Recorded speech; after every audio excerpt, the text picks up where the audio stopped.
آج ہم اپنے لیکچر میں دیکھیں گے کہ شمالی ہند میں اردو کی ترویج اور ترقی کیسے ہوئی۔ اصل میں اس کے بارے میں دو نظریات ہمارے پاس آتے ہیں۔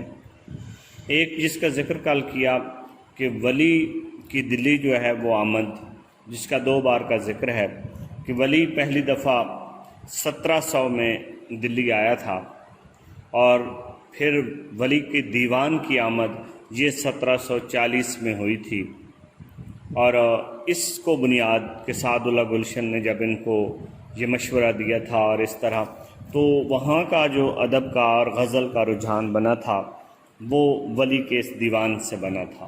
لیکن ایک نظریہ اور بھی ہے، اور یہ ہے کہ ولی سے قبل ہندوی میں اشعار کہے جا چکے تھے کہ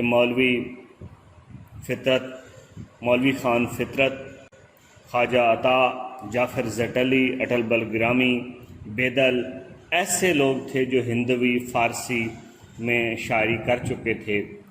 تو اس وجہ سے ایک نظریہ یہ بھی ہے۔ تو بہرحال نور الحسن ہاشمی انہوں نے اپنی کتاب دلی کا دبستان شاعری، آگے جب ہم پڑھیں گے تو یہ 2 کتابیں بڑی اہم ہیں کہ لکھنؤ کا دبستان شاعری ڈاکٹر ابو لیث صدیقی اور دلی کا دبستان شاعری نور الحسن ہاشمی۔ شمالی ہند میں اردو ادب میر السودا اور ان کے جو معاصر شعراء تھے، ان کے علاوہ بھی بہت سارے شعراء، یعنی ان میں کا اہم کردار ہے۔ ہندوی میں جو لسانی تحقیق ہوئی اس میں محمد افضل نمایاں ہیں۔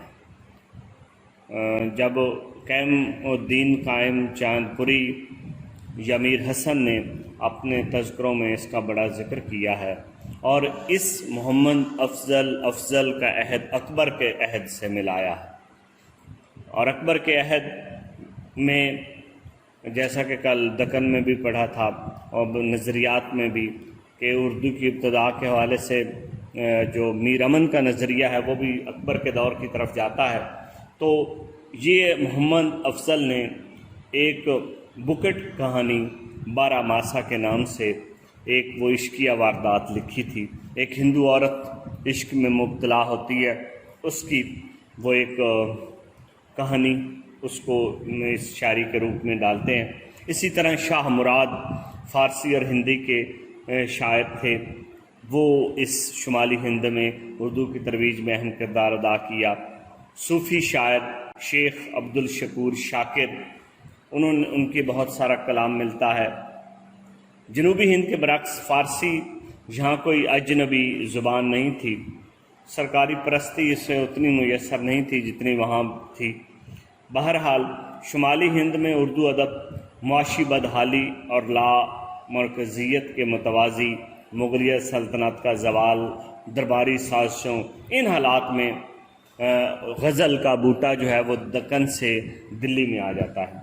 اب دیکھیں دلی کا جو مزاج، شمالی ہند جس میں دلی بھی شامل ہے، یہاں کا مزاج اور تھا اور دکن کا مزاج اور۔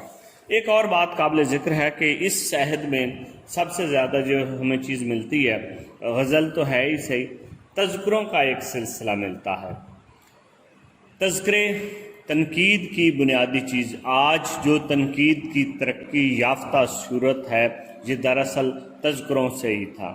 آج تو تنقید کی جدید تھیوریز آ چکی ہیں اور اس میں آگے بہت سارا کام آ چکا ہے، آگے اس کے دبستان، جمالیاتی، نظریاتی،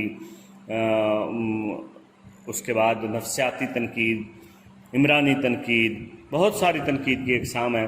لیکن شروع میں یہ ہوتا تھا کہ شعراء کی زندگی کے بارے میں قوائف مرتب کیے جاتے تھے، اور جو تذکرہ نگار ہوتا تھا وہ کچھ نہ کچھ ان کی زندگی اور ان کی شاعری کے بارے میں اپنا ایک نظریہ پیش کرتا تھا۔ اصل میں یہی بات آگے چل کے تنقید کی بنیاد بنی۔ آب حیات جو تذکرہ نما ہے اور تنقید کی کتاب سمجھی جاتی ہے، بعض کہتے ہیں نہیں یہ تنقید کے معیارات پہ پورا نہیں اترتی، بہت سارے شعراء کا اس میں تذکرہ ہے۔ تو بہرحال تنقید کی ابتدا میں تذکروں کو اہمیت سے انکار ممکن نہیں ہے۔ اور تذکروں میں نامور شعراء نے میر، مصطفی، شیفتہ ایسے لوگ تھے جنہوں نے تذکرے لکھے، اور ان تذکروں میں ان شعراء کی زندگی کے بارے میں تاریخ پیدائش، وفات اور دیگر چیزیں ہمیں ملتی ہیں۔ مثلا میر تقی میر کا جو تذکرہ ہے نکات الشعراء، بڑا مشہور تذکرہ ہے، اور اس میں تقریباً 100 شعراء کا ذکر ہے۔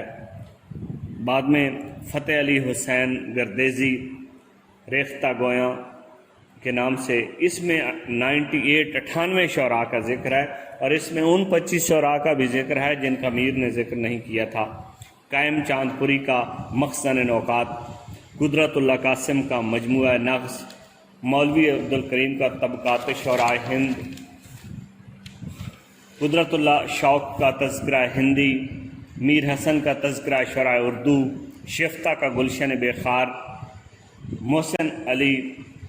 محسن لکھنوی کا سراپا سخن، اس میں 737 شعراء کا سراپا بیان کیا گیا ہے۔ مرزا لطف علی کا گلشن ہند، اور اسی طرح اردو شاعرات کے حوالے سے حکیم فصیح الدین رنج کا بہارستان ناز، اس میں جو شاعرات ہیں ان کے بارے میں تھا، اور ان میں طوائفوں کا ذکر بھی ہمیں اس کے ہاں ملتا ہے۔ تو اس طرح کے اور بھی تذکرہ نگار ہیں، تذکروں کو آپ دیکھیں گے۔ تذکروں کے ساتھ دلی میں میر و سعادت سے قبل جو ہے وہ جس شاعر نے زیادہ ترقی کی تھی وہ سراج الدین خان آرزو تھا۔ فارسی شاعری بھی کی، سراج الشعراء بھی اسے کہتے ہیں، سراج المحققین کے القابات سے نوازا گیا۔ گہرا لسانی شعور رکھتا تھا۔ سراج اللغت اور غرائب اللغات، نوادر الفاظ ان کی کتاب، اور یہ کتاب جو ان کی کتاب ہے غرائب اللغات یا نادر نووارد الفاظ، مؤخر ذکر عبد الواسع ہانسوی کی تصنیف تھی۔ خان آرزو نے اس پر کچھ ترمیم اور اضافے کیے۔ سراج کی زبان و بیان اور الفاظ و اشعار کے حوالے سے 22 کتابیں ہیں۔ اسی طرح حاتم شیخ ظہیر الدین حاتم سودا اور رنگین کا شاگرد بھی تھا، استاد تھا بلکہ سودا اور رنگین کا۔ نور الحسن ہاشمی کے مطابق اصلاح زبان کے خیال کرنے والوں میں پہلا جو ہے وہ شاہ حاتم کا مقام ہے۔ دیوان زدہ ان کا کلام ہے، اس کا ایک دیباچہ ہے۔ تو اس طرح یہ شمالی ہند میں اردو کا ایک سلسلہ شروع ہوتا ہے، جہاں سے آگے ایہام گوئی تحریک کا ایک سلسلہ شروع ہو جاتا ہے۔